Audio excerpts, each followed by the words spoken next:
الله أما بعد فأعوذ بالله من الشيطان الرجيم بسم الله الرحمن الرحيم إن الذين قالوا ربنا الله ثم استقاموا تتنزل عليهم الملائكة ألا تخافوا ولا تحزنوا وأبشروا بالجنة التي كنتم توعدون صدق الله مولانا العظيم۔ سب سے پہلے میں مبارکباد دوں گا خطبات پرسیرت پروگرام کو جو لوگ منعقد کرتے ہیں اور اس کا انتظام دیکھتے ہیں، اللہ ان کو اپنی طرف سے بڑا جزائے خیر اور بڑا اچھا بدلہ عطا فرمائے۔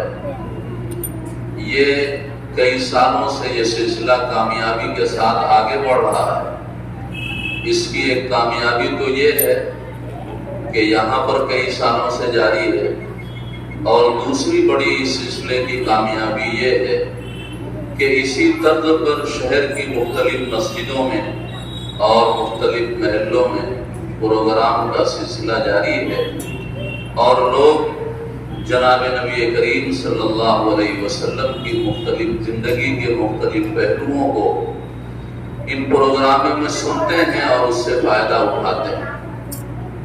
محترم بزرگوں اور دوستوں، اللہ رب العزت نے ہمیں اور آپ کو جو پیدا کیا ہے، اس پیدا کرنے کا صرف ایک مقصد ہے کہ ہم بندے اللہ کی بندگی کریں۔ دنیا میں جو کھانا ہے، کمانا ہے، کپڑے ہیں، ضروریات ہے، شادی بیاہ ہے، یہ ہماری زندگی کی ضرورت ہے، زندگی کا مقصد نہیں۔ ایسے سمجھ لیں کہ جیسے ہم موٹر سائیکل میں تیل ڈالتے ہیں، یہ موٹر سائیکل کی ضرورت ہے، اس کے بغیر گاڑی نہیں چلے گی، لیکن یہ موٹر سائیکل کا مقصد نہیں ہے۔ موٹر سائیکل کا مقصد یہ ہے کہ آنے جانے میں اس کو استعمال کیا جائے۔ ایسے ہی یہ جو دنیا کا کاروبار ہے، یہ ساری چیزیں، ہمارا روز کمانا اور سارے کام کرنا، یہ ہماری ضرورت ہے۔ اللہ نے زندگی کو ایسا بنایا ہے کہ بغیر اس کے کام نہیں چلتا، لیکن زندگی کا یہ مقصد نہیں ہے۔ زندگی کا مقصد اللہ کی بندگی ہے۔ اللہ کی بندگی کیسے ہوگی؟ اللہ کی بندگی کے ادا کرنے کا طریقہ یہ ہے کہ اللہ نے اپنے نبی کے ذریعے، اپنے قرآن کے ذریعے جو دین اور جو پیغام ہم تک اور آپ تک بھیجا ہے، ہم مضبوطی سے اس پر قائم رہیں، مضبوطی سے اس پر جمنے والے ہوں۔ اللہ رب العزت نے جن باتوں کو کرنے کے لیے کہا ہے وہ ہماری زندگی میں موجود ہو، ہم مضبوطی سے اس پر قائم ہوں، اور اللہ رب العزت نے جن باتوں کو ہمارے لیے حرام اور ناجائز قرار دیا ہے، ہم اپنے آپ کو اس سے دور رکھنے والے ہوں۔ یہ طریقہ ہے اللہ کی بندگی کا۔ انسان پر کبھی حالات طرح طرح کے آتے ہیں، کبھی حالات ایسے ہوتے ہیں کہ دین پر عمل کرنا آسان ہوتا ہے، حالات موافق ہوتے ہیں، کوئی دشواری نہیں ہوتی۔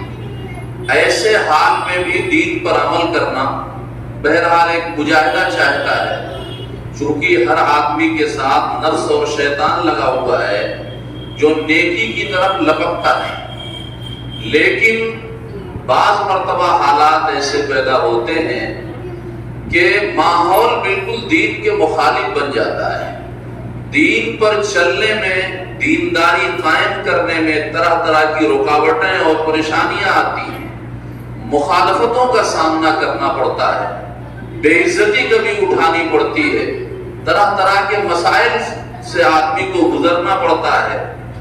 ایسے حالات میں دین پر قائم رکھنا اور دین پر جمنا یہ آسان نہیں ہوتا۔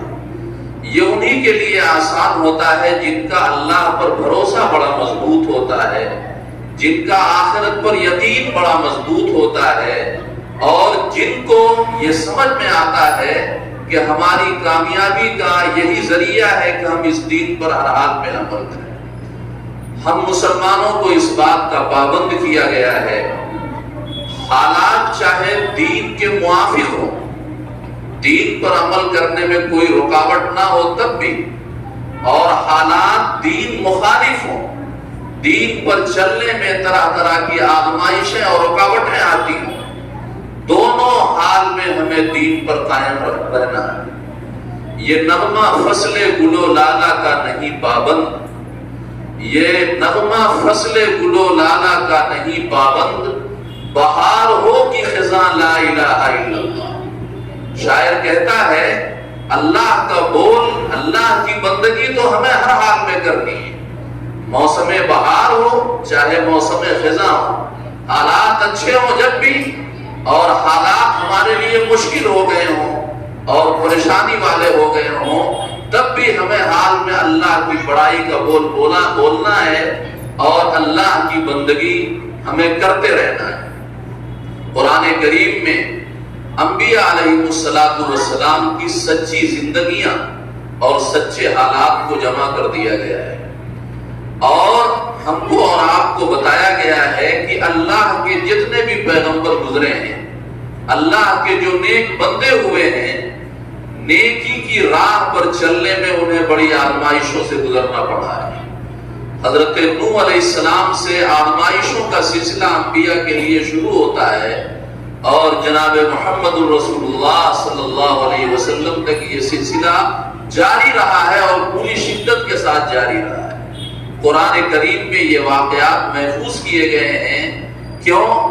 اس لیے محفوظ کیے گئے ہیں تاکہ امت نبی کے بعد کسی بھی دور میں جب آزمائش کا شکار ہو، مخالفتوں کا شکار ہو، دین پر چلنا اس کے لیے مشکل ہو، تو انبیاء کی زندگی میں ان کے لیے نمونہ ہو کہ اللہ کے اتنے برگزیدہ بندے لوگ تھے، اتنے عظیم لوگ تھے کہ آسمان کی نیلی چھت نے اور اس زمین کے فرش نے ان جیسا مقدس انسان نہیں دیکھا، لیکن تمام طرح کی رکاوٹوں کے باوجود وہ حق کا نعرہ بلند کرتے رہے اور مضبوطی کے ساتھ حق پر قائم رہے۔ آج مجھے جو آپ کے سامنے رکھنا ہے وہ ہمارے اور آپ کے رسول، برگزیدہ رسول، سرور دو عالم، رحمت دو عالم صلی اللہ علیہ وسلم کی مکی زندگی جو 13 سال سے کچھ عرصے زائد کی ہے، 13 سال کچھ مہینے کی ہے، جو نبوت کی مکی زندگی ہے، جب آپ نے اللہ کا پیغام لوگوں کو سنایا اور حق کا پیغام بلند کیا، تو وہ شخصیت جس سے جبریل ملاقات کرنے آتے تھے، وہ شخصیت جسے کل تک مکہ کا ہر آدمی قابل احترام و مکرم سمجھتا تھا اور بڑے اہم معاملات میں آپ سے مشورہ کیا جاتا تھا اور آپ کی رائے پر عمل کیا جاتا تھا، کیسے دنیا ان کے لیے بدل گئی، مکہ کے زمین و آسمان کیسے ان کے لیے بدل گئے، مکہ کے لوگ کیسے ان کے لیے بدل گئے، اور اپنے عزیز کیسے ان کے لیے بدل گئے، اور کس طرح کی دشواریوں سے آپ صلی اللہ علیہ وسلم کو گزارا گیا۔ بیچ میں یہ بات عرض کر دوں کہ اللہ کے نبی کو جو نبوت ملی، اس نبوت پر ابھی 17-18 سال ہی کا دور گزرا تھا کہ اللہ نے اپنے رسول کو اتنی طاقت دے دی کہ وہ مکہ میں فاتحانہ انداز میں داخل ہوئے۔ اللہ پہلے دن بھی یہ انتظام کر سکتا تھا کہ پہلے دن پیغمبر کو اتنی طاقت دے دیتا کہ کوئی مخالفت نہ کھڑی ہو پاتی، لوگ کھڑے ہو جاتے، یہ ممکن تھا۔ جو کام 17-18 سال بعد ہوا وہ پہلے بھی ہو سکتا تھا، لیکن اگر پہلے ہو جاتا وہ کام تو آئندہ امت کے لیے نمونہ کہاں رہتا۔ امت جب پریشانیوں میں آتی اور دین مخالف اور اسلام مخالف ماحول بنتا تو وہ کہاں سے دلاسا حاصل کرتی، کہاں سے ایمانی اسپرٹ حاصل کرتی، کہاں سے وہ حوصلہ حاصل کرتی۔ اس لیے اپنے محبوب اور برگزیدہ پیغمبر کو اللہ رب العزت نے ان مشکل حالات سے گزارا۔ آپ جانتے ہیں کہ جناب نبی کریم صلی اللہ علیہ وسلم جب نبوت کا دور بالکل قریب آ گیا تو آپ پر ایک کیفیت طاری کر دی گئی کہ آپ تنہائی آپ کو اچھی لگتی تھی اور لوگوں میں اٹھنا بیٹھنا آپ کو اچھا نہیں لگتا تھا۔ چنانچہ تنہائی میں اللہ کی عبادت کرنے کے لیے وہ غار حرا میں چلے گئے، جو اس وقت آبادی سے خاصا دور تھا، اب بھی آبادی سے خاصا دور ہے، اور وہاں زندگی گزارتے تھے، وقت گزارتے تھے، کھانا پہنچ جایا کرتا تھا، اور ایک دن حضرت جبریل علیہ السلام نے آ کر کے وہی اللہ کا پیغام آپ کو سنایا۔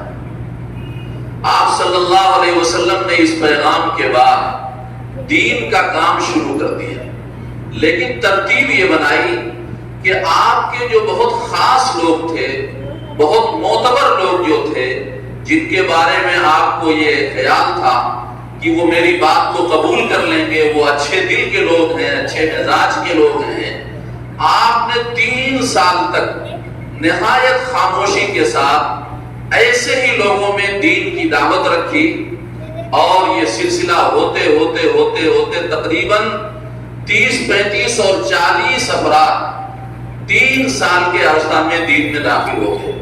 حضرت ابوبکر رضی اللہ تعالیٰ عنہ کو مکے کے ماحول میں اور وہاں کی سوسائٹی اور معاشرے میں ایک اچھا مقام حاصل تھا، لوگ ان کی عقل پر اعتماد کرتے تھے اور ان سے مشورہ لینے آیا کرتے تھے، لوگوں سے ان کا تعلق بہت اچھا تھا۔ تو کئی بڑے صحابہ ایسے ہیں جو اسی دور میں ایمان لائے، اور ان کا ذریعہ حضرت ابوبکر رضی اللہ تعالیٰ عنہ بنے، وہ لوگوں کو جناب نبی کریم صلی اللہ علیہ وسلم سے ملاتے اور وہ لوگ اسلام لاتے۔ یہ ایسا دور تھا، ایسے حالات تھے کہ مکے میں اور مکے کے باہر بہت سارے ایسے لوگ پیدا ہو گئے تھے جنہیں جو ان کے پاس دین تھا اس پر اطمینان نہیں تھا، بے چینی تھی ان کے اندر، وہ کوئی دین ڈھونڈنا چاہتے تھے، تلاش کرنا چاہتے تھے۔ انہی دنوں میں جب دعوت بالکل خاموشی کے ساتھ چل رہی تھی اور علانیہ نہیں چل رہی تھی، مکے کے لوگوں کو پتہ چل گیا تھا، کان کھڑے ہو گئے تھے، لیکن ابھی چونکہ عام دعوت نہیں دی جا رہی تھی تو مخالفت کا وہ طوفان بھی برپا نہیں ہوا تھا۔ حضرت ابو ذر غفاری رضی اللہ تعالیٰ عنہ، قبیلہ غفار ایک قبیلہ تھا، انہوں نے اپنے بھائی سے کہا کہ مجھے پتا چلا ہے کہ مکے میں کوئی صاحب ہیں جو کوئی نیا دین، جو اللہ کا نیا دین دعویٰ کر رہے ہیں کہ وہ اللہ کے نبی ہیں، جاؤ تحقیق کر کے آؤ، وہ آدمی کیسے ہیں اور کیا بات بتاتے ہیں، تاکہ ہم بھی اپنی بے چینی کا سامان پائیں۔ حضرت ابو ذر غفاری نے بھی پرانا دین چھوڑ دیا تھا، اپنے طریقے پر عبادت کر رہے تھے، اور ایک تلاش تھی کوئی دین حق انہیں مل جائے۔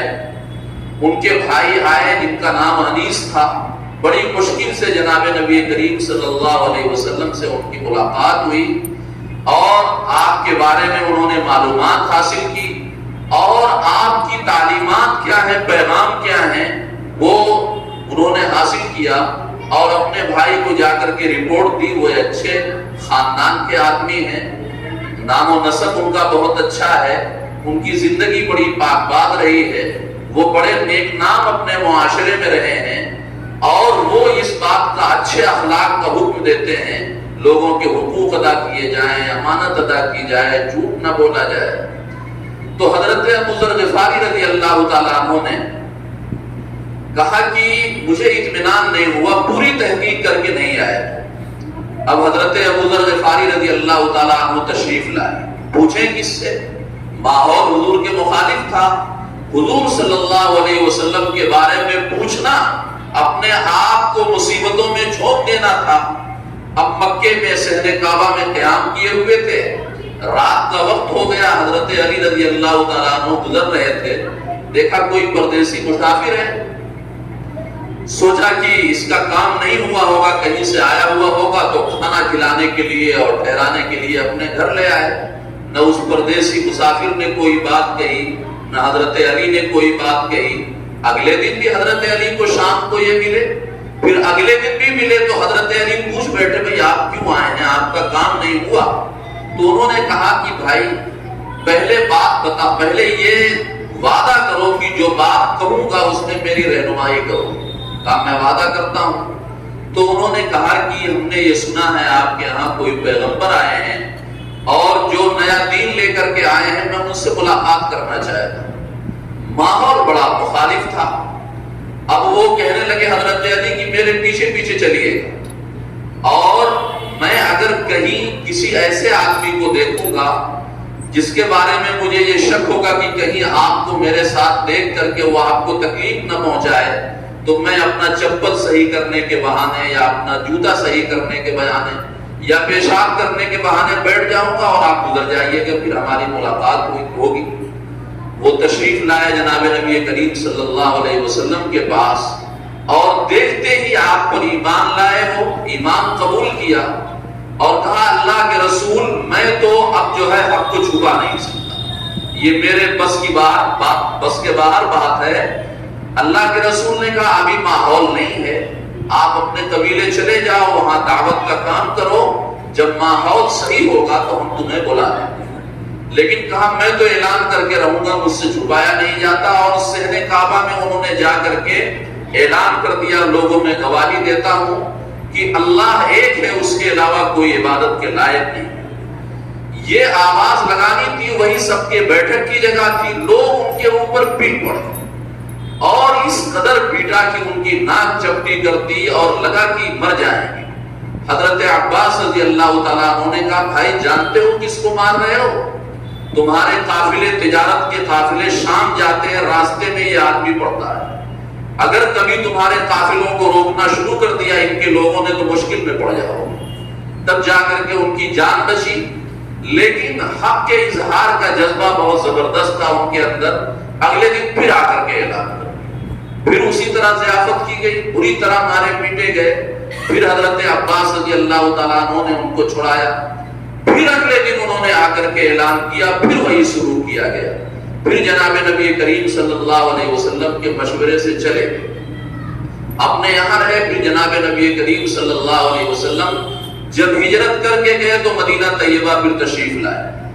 3 سال تک دعوت کا کام خاموشی سے چلتا رہا، تو تھوڑی تھوڑی آزمائشیں کچھ لوگوں پر تو آئیں، لیکن بڑی آزمائش نہیں آئی۔ پھر جناب نبی کریم صلی اللہ علیہ وسلم کو اللہ رب العزت نے حکم دیا وَأَنذِرْ عَشِيرَتَكَ الْأَقْرَبِينَ وَاخْفِضْ جَنَاحَكَ لِلْمُؤْمِنِينَ کہ اے پیغمبر آپ کے جو قریبی رشتہ دار ہیں آپ ان کو دعوت دیجیے، اور جو ایمان لے آئیں ان کے ساتھ بڑی شفقت اور ہمدردی کا معاملہ کیجیے۔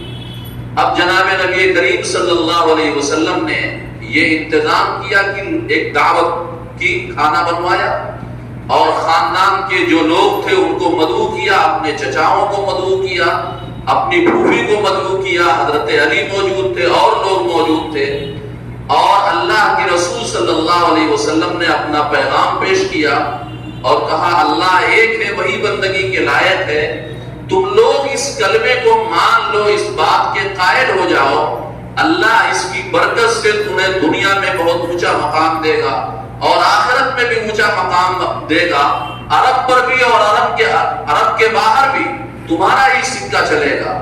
اور کہا اگر یہ نہیں کرو گے، تم یہ کلمہ کہہ کر کے اپنے آپ کو جہنم کی آگ سے بچا لو، انقذوا انفسکم من النار فلا املک لکم شیئا، اگر یہ کلمہ نہیں پڑھو گے تو میں تمہیں جہنم کی آگ سے بچا نہیں پاؤں گا۔ لوگوں نے کہا کہ یہ آدمی اور بات کر رہا ہے کہ عرب پر بھی ہمارا قابو چلے گا اور عرب کے باہر بھی ہمارا قابو چلے گا۔ عام لوگوں نے ٹال دیا اور ابو لہب نے مذاق اڑایا۔ حضرت علی رضی اللہ تعالیٰ عنہ، ان کے والد حضرت ابو طالب تھے، ان کی فیملی بڑی تھی، تو حضور صلی اللہ علیہ وسلم نے شروع سے حضرت علی کو اپنے پاس رکھ لیا تھا۔ اچھے لوگوں کی تربیت میں رہنے کا اثر کیا ہوتا ہے؟ حضرت علی کی عمر اس وقت جو ہے بچے تھے، 7-8 سال 10 سال نہیں ہوگی، اس سے زیادہ نہیں رہی ہوگی۔ انہوں نے کہا اے اللہ کے نبی، میں آپ پر ایمان لاتا ہوں اور ابھی میں کمزور ہوں، بچہ ہوں، اس کے باوجود بھی میں یہ عہد کرتا ہوں کہ میں آپ کا ساتھ دوں گا اور کھڑا رہوں گا۔ اب ابو لہب نے مذاق بنایا کہ یہ صاحب دنیا فتح کرنے چلے، اور یہ سلسلہ ختم ہو گیا، لوگ اٹھ گئے۔ حضرت علی رضی اللہ تعالیٰ عنہ ایمان لے آئے۔ اس کے بعد پھر آیت کریمہ نازل ہوئی فاصدع بما تؤمر، اے پیغمبر جو حکم دیا جا رہا ہے آپ کو، جو پیغام دیا جا رہا ہے، اب کسی کا کوئی لاو لحاظ نہ کیجیے، کوئی فکر نہ کیجیے، اور اعلان یہ پیغام سنا دیجیے۔ چنانچہ جناب نبی کریم صلی اللہ علیہ وسلم ایک پہاڑی پر چڑھے اور ایک آواز لگائی وا صباحا۔ اس زمانے میں جب کوئی دشمن حملہ کرنے والا ہوتا تھا اور لوگوں کو خبر ہوتی تھی، جس کو خبر ہوتی تھی کہ کوئی دشمن قریب آ گیا ہے، حملہ کرنے والا ہے، تو یہی الفاظ میں اپنی قوم کو پکارتا تھا۔ تو چنانچہ جناب نبی کریم صلی اللہ علیہ وسلم نے یہ آواز لگائی اور ذرا سی دیر میں سارے لوگ جمع ہو گئے۔ وہ سمجھے کہ کوئی بڑا خطرہ ہمارے قریب آ گیا ہے۔ اللہ کے رسول صلی اللہ علیہ وسلم نے فرمایا لوگوں، اگر میں تم سے یہ کہوں کہ یہ جو پہاڑ ہے اس کے پیچھے دشمن کھڑا ہوا ہے جو لاؤ لشکر کے ساتھ موجود ہے اور صبح میں یا شام میں وہ تم کو پا لینے والا ہے، تم پر حملہ کرنے والا ہے، تو کیا تم ہماری اس بات کو قبول کر لو گے؟ لوگوں نے کہا ہم نے کبھی آپ کو جھوٹ بولتا ہوا دیکھا ہی نہیں، کبھی غیر سنجیدہ بات کہتے ہوئے ہم نے آپ کو دیکھا ہی نہیں، ہم بالکل یقین کریں گے اور بالکل آپ کی بات کو تسلیم کریں گے۔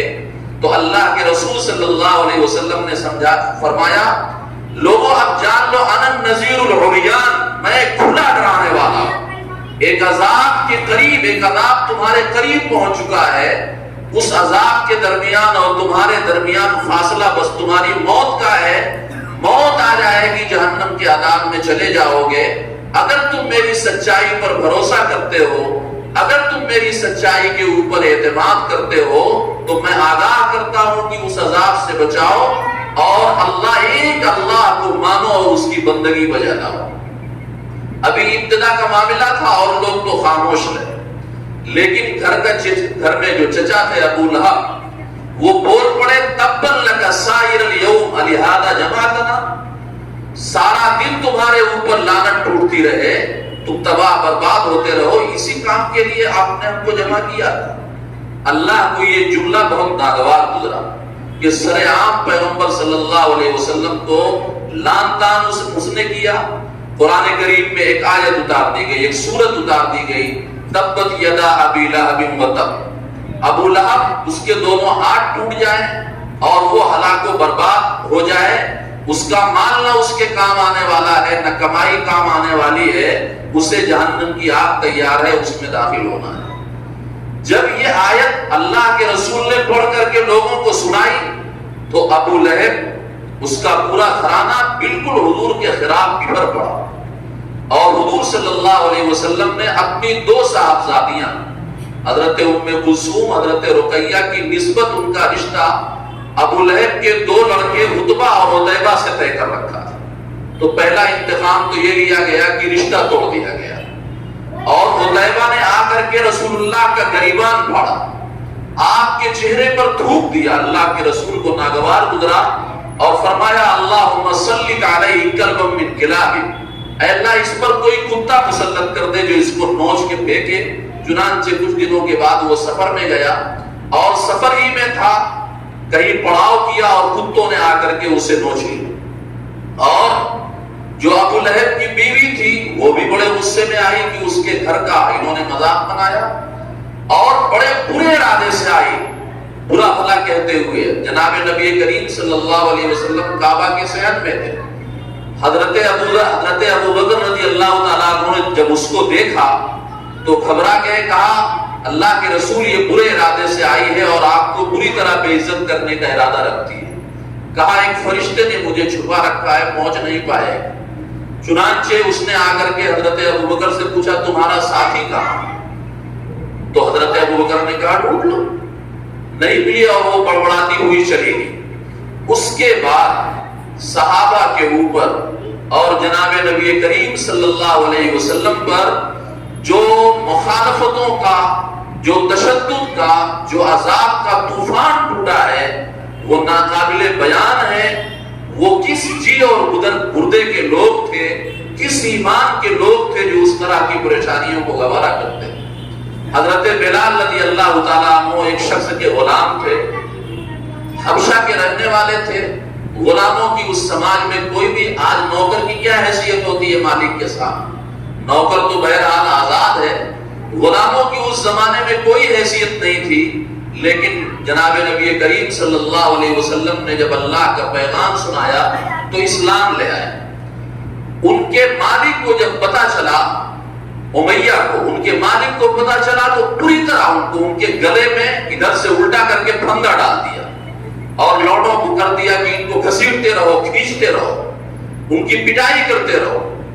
اور اس تمام ماحول میں وہ کہتے تھے تم بس ایک بات کہہ دو، اس دین سے پھر جاؤ، یہ نہ کہو اللہ اکیلا ہے، اور بھی کہو بہت سارے عبادت کے لائق ہیں، تمہیں چھوڑ دیں گے، آزاد کر دیں گے، کوئی پریشانی نہیں۔ لیکن وہ کہتے تھے نہیں، احد احد، اللہ ایک ہے، اللہ ایک ہے، اللہ ایک ہے۔ فرماتے ہیں کہ مجھے جو ہے جب مکہ کی ریتیں تپنا شروع ہوتی تھی، پہلے تو مجھے گھسیٹا جاتا تھا، بدن زخمی ہو جایا کرتا تھا۔ جب مکہ کی ریت تپنے لگتی تھی بالکل دوپہر میں، تو مجھے لٹا دیا جاتا تھا پیٹھ کے بل، اور بڑا سا پتھر رکھا جاتا تھا، اور یہ کہا جاتا تھا کہ اپنے دین سے پھر جاؤ اور مکر جاؤ، یہ نیا دین چھوڑ دو، ہم تمہیں چھوڑ دیں گے، یہ پریشان نہیں کریں گے۔ لیکن وہ یہی رٹ لگاتے رہتے تھے، احد احد کی اللہ تو ایک ہے، وہی عبادت کے لائق ہے، وہ لائق ہے، اس کے علاوہ کوئی نہیں۔ یہ ایک دن کا، 2 دن کا، 3 دن کا، 4 دن کا معاملہ نہیں تھا، سال بیت گیا، پھر سال بیت گیا، پھر سال بیت گیا۔ حضرت ابوبکر رضی اللہ تعالیٰ عنہ کی اس امت پر جو احسانات ہیں، ان میں ایک بہت بڑا احسان ہے، جو یہ اس طرح کے غلام لوگ تھے، انہوں نے اپنے پیسے سے ان کو خریدا اور آزاد کرایا، تب جا کر کے ان کی پریشانی ختم تو نہیں ہوئی، لیکن بڑی حد تک کم ہو گئی۔ اسی طریقے سے حضرت عمار ابن یاسر، حضرت یاسر ایک صحابی ہیں، مکہ میں بہت سارے لوگ آ کر کے بس گئے تھے ادھر ادھر سے، اسی میں سے ایک یاسر بھی تھے جو یمن کے رہنے والے تھے، اور مکہ میں ایک صاحب نے اپنی باندی سے ان کی شادی کر دی تھی، ان سے حضرت عمار ابن یاسر رضی اللہ تعالیٰ عنہ پیدا ہوئے۔ یہ 3 لوگ ایسے تھے، ماں اور باپ اور بیٹا، جن کو دین کے بارے میں بہت سخت حالات سے گزارا گیا۔ حضرت سمیہ، ان کو بڑا مارا جاتا، ان کا مالک مار مار کر کے تھک جاتا، تب جا کر کے ابو جہل کے حوالے کر دیا جاتا، میں تھک گیا، اب تم مارو۔ ابو جہل کو دے دیا، جو چاہو تم کرو۔ اس نے کیا کیا اس خاتون کے ساتھ، جو بوڑھی خاتون تھی، ان کے 2 پاؤں، دونوں پاؤں کو اونٹ میں باندھ دیا، ایک کو ادھر کر دیا، ایک کو ادھر کر دیا، اور ہانک دیا، ان کا بدن بیچ سے چر گیا، اور بیچ میں نیزہ مارا، نیزہ یہاں سے پار ہو گیا۔ لیکن وہ کیسے لوگ تھے، کتنا ایمان ان کے دل میں بسا ہوا تھا کہ وہ ایک لمحے کے لیے ایمان چھوڑنے کے لیے گوارا نہیں کیا ہو۔ اللہ کے رسول کہا گیا ہے یہ پہلا وہ خون تھا جو اسلام میں اور اللہ کی راہ میں بہایا گیا، اور پہلی شہادت تھی جو اس خاتون نے جام شہادت نوش کی۔ حضرت عمار کے والد یاسر کو بار بار مارا جاتا رہا، اتنا مارا جا گیا کہ وہ بیچارے مار کھاتے کھاتے گزر گئے۔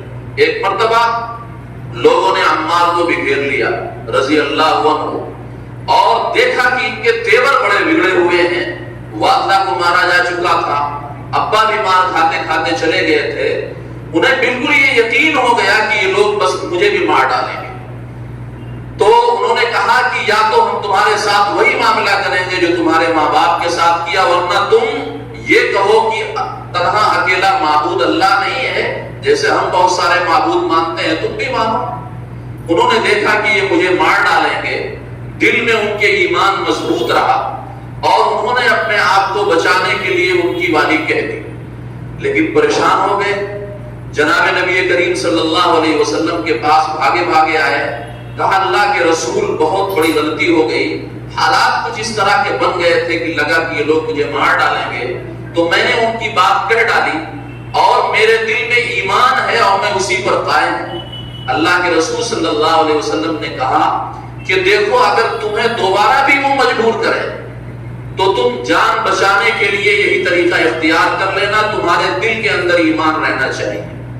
جناب قرآن کریم کی آیت اتری، الا من اکرہ وقلبہ مطمئن بالایمان، جسے بالکل کلمہ کفر کہنے پر مجبور کیا گیا اور جان بچانے کے لیے کوئی طریقہ نہیں رہا، اور اس کا دل ایمان پر مطمئن ہے، تو اس کو یہ اجازت ہے کہ جان بچانے کے لیے وہ کلمہ کفر کہے۔ چنانچہ مسئلہ یہی آج بھی ہے کہ اگر کوئی ایسے حالات میں اگر کوئی کفر کا کلمہ کہہ لے تو وہ معاف ہے، اللہ معاف کرے گا، دل کے اندر ایمان ہونا چاہیے.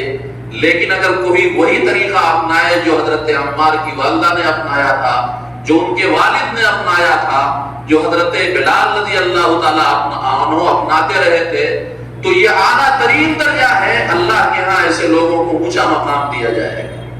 ان حالات میں لوگوں نے دین کی حفاظت کی، دین پر مضبوطی سے قائم رہے. ان واقعات کو پڑھیں تو ہمیں حوصلہ ملتا ہے، ہمیں سبق ملتا ہے کہ جب اللہ کے یہ برگزیدہ بندے دین کے لیے یہ سب جھیل گئے تو ہمارے لیے تو بہرحال حالات اس سے بہت ہی آسان ہے، اس کے مقابلے میں بڑے نارمل ہیں. حضرت سہیل رومی رضی اللہ تعالیٰ عنہ مکے میں آ کر کے بس گئے تھے اور کچھ ساز و سامان بھی بنا لیا تھا، گھر بنا لیا تھا. اب یہ بھی بے یار و مددگار تھے، باہر سے آ کر کے بسے ہوئے تھے. ان کو اتنا مارا جاتا تھا کہ بیچاروں کے ہوش حواس جاتے رہتے تھے، اور جیسے ایک آدمی بے ہوش ہو جاتا ہے، ادھر ادھر کی باتیں کرنے لگتا ہے، ایسے ہی ان کا حال ہو جایا کرتا تھا. حضرت ابو فقیہہ یہ بھی بیچارے غلام تھے، ان کو اتنا مارا گیا اور ان کے مالک نے تو ایک دفعہ ان کا گلا ہی زور سے دبایا کہ لوگ یہ سمجھے کہ بس ان کی جان چلی گئی. اور ایک مرتبہ ان کے سینے پر دھوپ میں لٹا کر کے، ریت میں لٹا کر کے بڑا سا پتھر رکھا گیا. اس کا وزن اتنا زیادہ تھا کہ ان کی زبان بہت باہر آ گئی. لیکن اس حال میں بھی یہ لوگ ایمان پر جمے رہے. حضرت عثمان رضی اللہ تعالیٰ عنہ مکہ میں ایک اچھا مقام رکھتے تھے، زمانے جاہلیت میں بھی سرمایہ دار سمجھے جاتے تھے، باحیثیت سمجھے جاتے تھے. لیکن ان کے چچا اسی جرم میں ان کو باندھ کر کے رسیوں سے مارا کرتے تھے. حضرت زبیر ابن عوام رضی اللہ تعالیٰ عنہ جو حضور کے پھوپھا ہوا کرتے تھے، ان کو بھی ان کے چچا چٹائی میں لپیٹ دیتے تھے، پھر دھواں دیا کرتے تھے. دھوئیں میں سانس لینا مشکل ہو جایا کرتا تھا اور کہتے تھے یا تو یہ چھوڑ دو ورنہ پھر اسی طرح بھگتنے کے لیے تیار ہو جاؤ.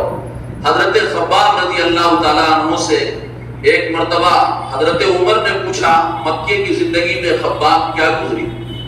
کہا امیر المومنین کیا پوچھتے ہیں. انہوں نے اپنی قمیص اتاری اور جو ہے پیٹھ دکھا دی، تو پیٹھ ان کی ایسی تھی جیسے کسی کے جسم پر سفید داغ ہو جاتا ہے، اس طرح کی ان کی پیٹھ تھی. کہا خباب یہ پیٹھ تمہاری اس طرح کیسے ہوئی؟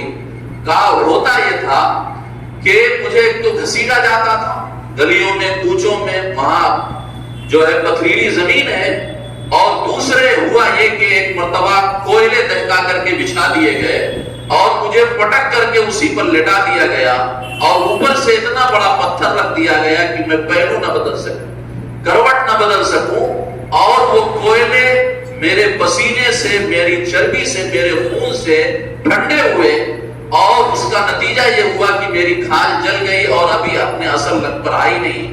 تو حضرت عمر رضی اللہ تعالیٰ عنہ کی آنکھوں سے آنسو آ گئے. تو میرے بھائی یہ عظیم مجاہدہ اور قربانی ہے. پیغمبر کو اور پیغمبر کے ماننے والوں کو ان حالات سے اس لیے گزارا گیا تاکہ جب بھی امت کسی مشکل حالات سے گزرے تو اس کے پاس ایک نمونہ ہو، اس کے پاس ایک مثال ہو، اس کے پاس ایک آئیڈیل ہو، اور ان کے اندر بھی ہمت اور حوصلہ ہو کہ ہمیں ہر حال میں ایمان پر قائم رہنا ہے، ایمان کا سودا نہیں کرنا ہے. اس کے لیے جو بھی قربانیاں دینی پڑے سو ہم اس کے لیے تیار ہیں. خود جناب نبی کریم صلی اللہ علیہ وسلم کا حال یہ تھا کہ عبداللہ ابن مسعود رضی اللہ تعالیٰ عنہ کہتے ہیں کہ نبوت کا کوئی 5واں سال تھا اور جناب نبی کریم صلی اللہ علیہ وسلم کعبہ کے صحن میں نماز پڑھنے آئے. مکہ کے لوگ، وہاں کے سردار لوگ بیٹھے ہوئے تھے.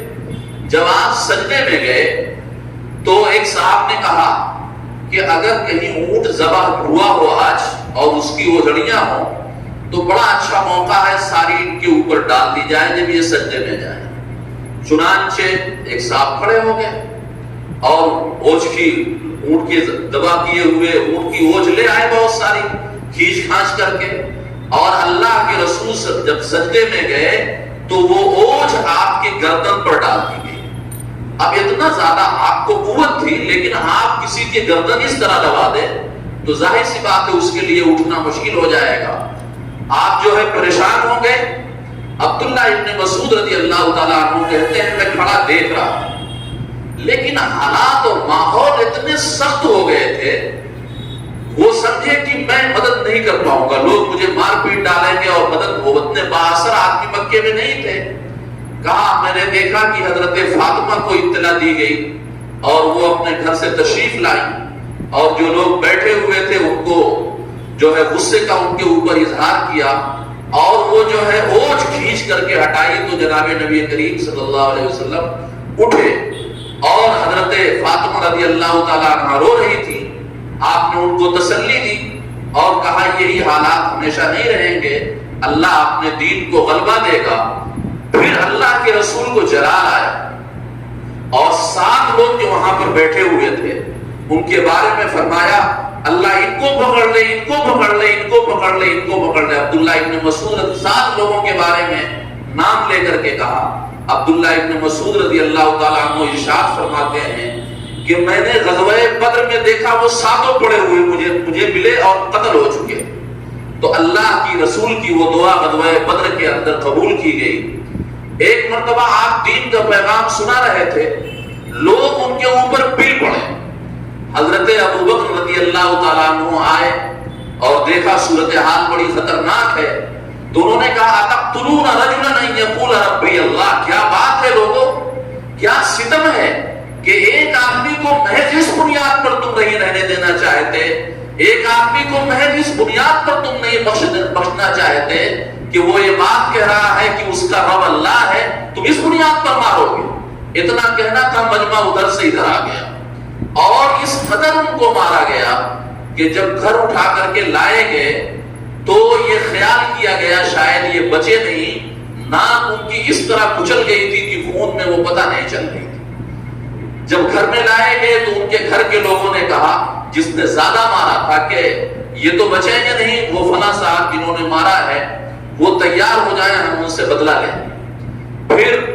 جو ہے تھوڑی دیر کے بعد جب پانی وانی ڈالا گیا، ان کو کچھ ہوش آیا، تو سب سے پہلا جو سوال انہوں نے کیا وہ یہ کیا، یہ بتاؤ کہ محمد رسول اللہ صلی اللہ علیہ وسلم خیر عافیت سے ہیں یا نہیں؟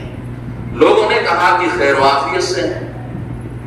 فرمایا کہ جو ہے ہو سکتا ہے کہ تم لوگ مجھے بہلانے کے لیے یہ بات کہہ رہے ہو، مجھے ان کے گھر لے چلو، میں دیکھ کے آؤں گا تبھی تسلی ہوگی۔ چنانچہ لوگ انہیں جو ہے پکڑے ہوئے اور کسی طرح گھسٹتے ہوئے وہ اللہ کے رسول کے پاس پہنچے اور آپ کی پیشانی کو بوسہ دیا اور کہا اب اطمینان ہو گیا۔ ان کی اس استقامت کو دیکھ کر کے حضرت ابوبکر رضی اللہ تعالیٰ عنہ کی ان کی والدہ بھی مسلمان ہو گئی۔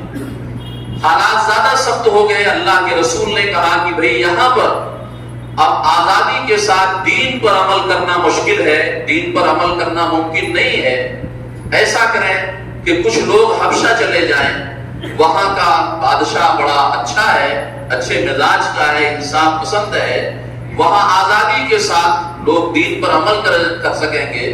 چنانچہ 12-13 مرد اور 3-4 عورتیں تیار ہو گئی، چلی گئی۔ اس کے بعد کچھ دنوں کے بعد پھر دوسرا قافلہ روانہ ہوا جس میں 80-82 افراد تھے اور 12-13 عورتیں تھیں۔ مکہ والوں نے ان کا پیچھا کیا۔ جب پتہ چلا، آپ نے نقشے میں اگر دیکھا ہوگا تو سعودی عربیہ کے پچھم میں ایک سمندر پڑتا ہے جس کو بحر احمر کہتے ہیں، اس سمندر کے اس پچھمی کنارے پر پہلے مصر واقع ہے، پھر لیبیا ہے، لیبیا یا کوئی اور ملک ہے، نیچے بالکل جا کر کے ایتھوپیا واقع ہے، اسی کو اس زمانے میں حبشہ کہا جاتا تھا۔ یہ لوگ جدہ یا اس کے قریب کہیں سے ان لوگوں نے کشتی ملی اور فوراً یہ لوگ سوار ہو گئے، اور جو ان کو پکڑنے کے لیے گئے تھے وہ ناکام ہوئے، لیکن مکہ والے بیٹھے نہیں۔ انہوں نے اپنے آدمی بھیجے بادشاہ کے پاس اور خوب ہدیہ تحفہ تیار کیا گیا، اچھے زبان بولنے والے لوگ بھیجے گئے اور کہا کہ پہلے جو درباری لوگ ہیں ان سے ملاقات کرنا اور کہنا کہ تمہارے جو مسیح عیسیٰ ابن مریم ہیں جن کی تم عبادت کرتے ہو، یہ لوگ ان کو خدا نہیں مانتے، اور ان کو ہدیہ تحفہ دے کر کے یہ کہنا کہ ہم جب مطالبہ رکھیں گے بادشاہ کے سامنے تو آپ لوگ ہماری تائید کیجئے گا۔ انہوں نے پوری تیاری کر لی. پھر بادشاہ سے مطالبہ کیا کہ ہمارے کچھ نوجوان اور غلام بھاگ کر کے چلے آئے ہیں اور وہ عجیب بے دین لوگ ہیں, وہ ہمارا بھی دین نہیں مانتے اور آپ کے بھی دین کو نہیں مانتے, آپ ان کو ہمارے حوالے کر دیں.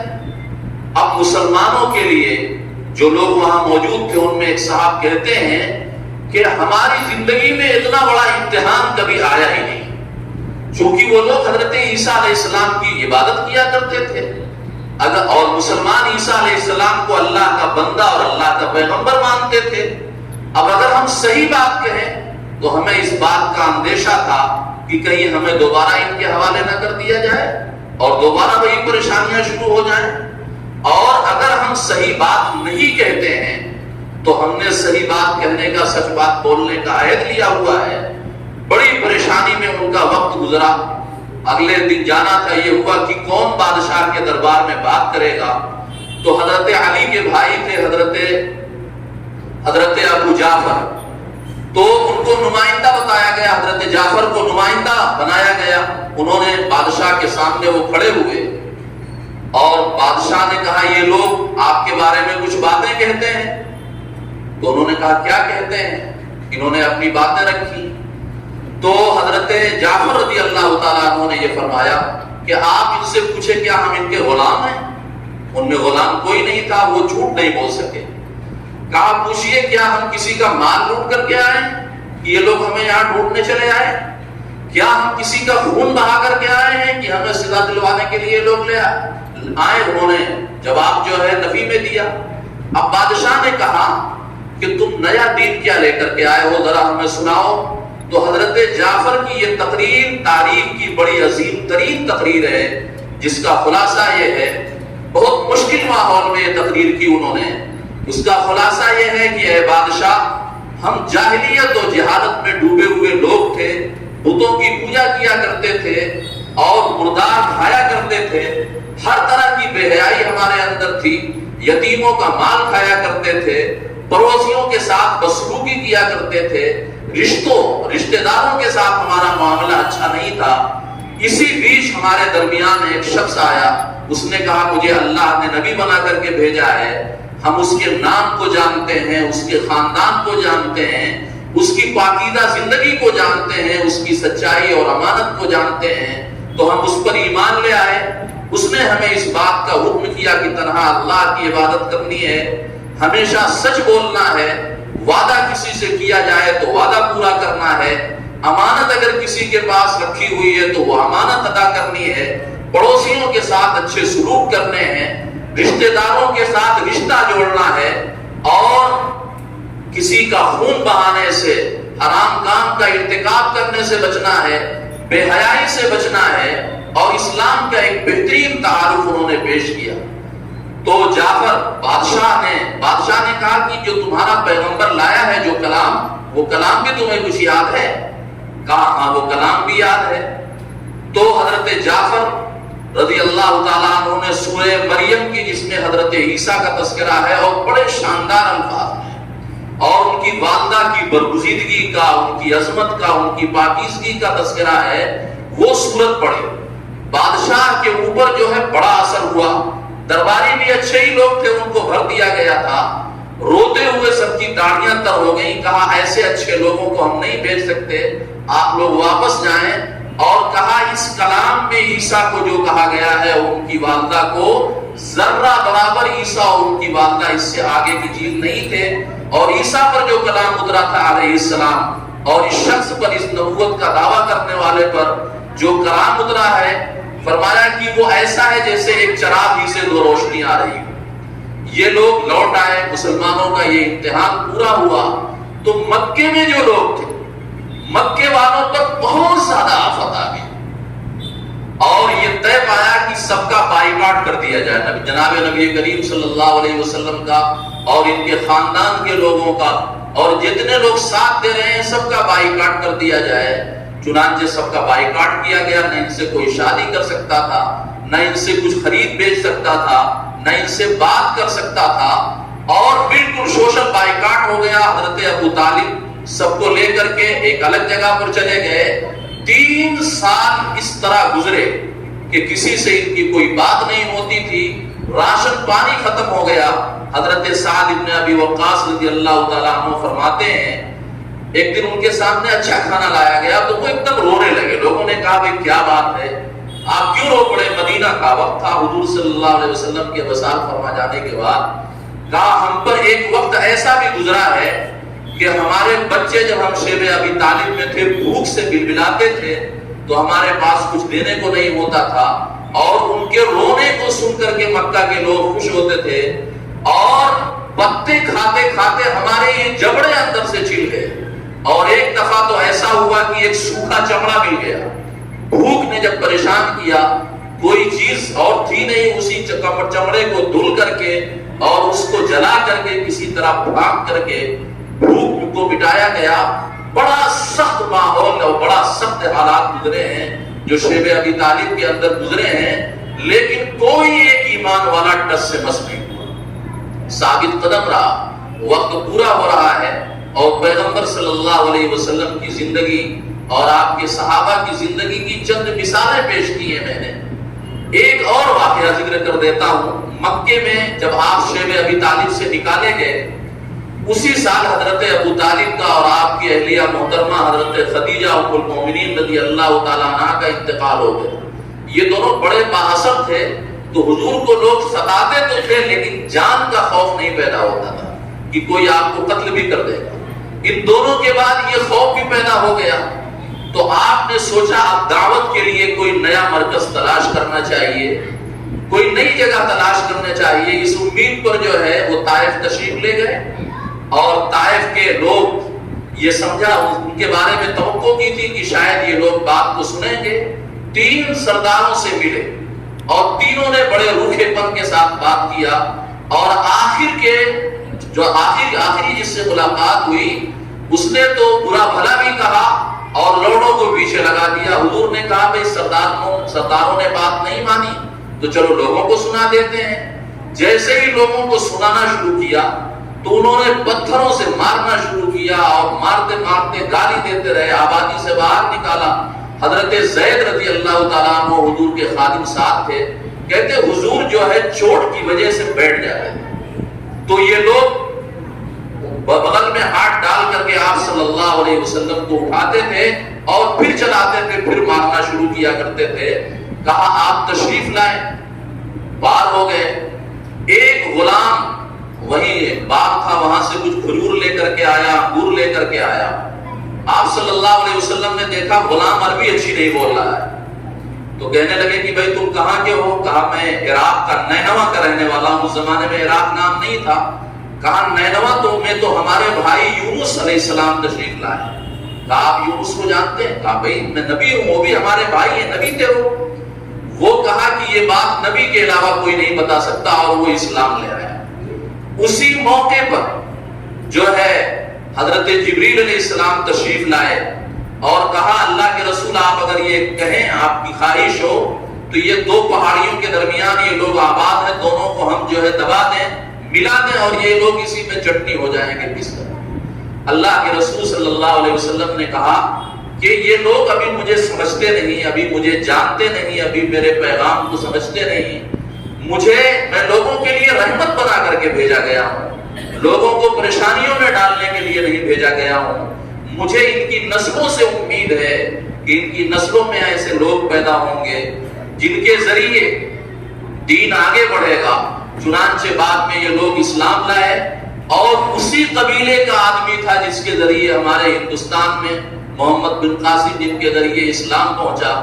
تو میرے بھائیوں، حضور صلی اللہ علیہ وسلم کی زندگی مکے کی 13 سال سے کچھ مہینے زائد کی ہے، اس کو 50 منٹ میں کوئی سمیٹا نہیں جا سکتا۔ اس زندگی سے ہمیں یہ پیغام ملتا ہے۔ میں نے بتایا اللہ چاہتا تو 12,000 کے لشکر کے ساتھ آپ نے مکہ فتح کیا تھا، اور یہ کوئی لمبا زمانہ نہیں گزرا تھا، کچھ 17-18 سال کی بات تھی۔ اللہ رب العزت جو آپ کو معراج پر آسمانوں میں بلوا کر کے جب آپ کو طائف میں ذلیل کیا گیا، اسی کے بعد اللہ نے عزت اپنے یہاں یہ دی کہ آپ کو معراج عطا ہوئی اور آپ آسمانوں پر گئے۔ جو اللہ انہیں اتنی عزت دے سکتا تھا اتنا ان کا مقام بلند کر سکتا تھا، وہ پہلے دن سے مدد کر سکتا تھا اور کوئی مخالفت نہ پیش آ سکتی۔ لیکن میرے اور آپ کے لیے پھر پیغمبر کی زندگی میں نمونہ کیا ہوتا؟ جب امت کبھی پریشانی میں کا شکار ہوتی تو پریشانی میں اپنے ثابت قدم رہنے کے لیے، دین پر استقامت دکھانے کے لیے نمونہ کیا ہوتا؟ اس لیے تمام پیغمبروں کو اور جناب نبی کریم صلی اللہ علیہ وسلم کو ان حالات سے گزارا گیا۔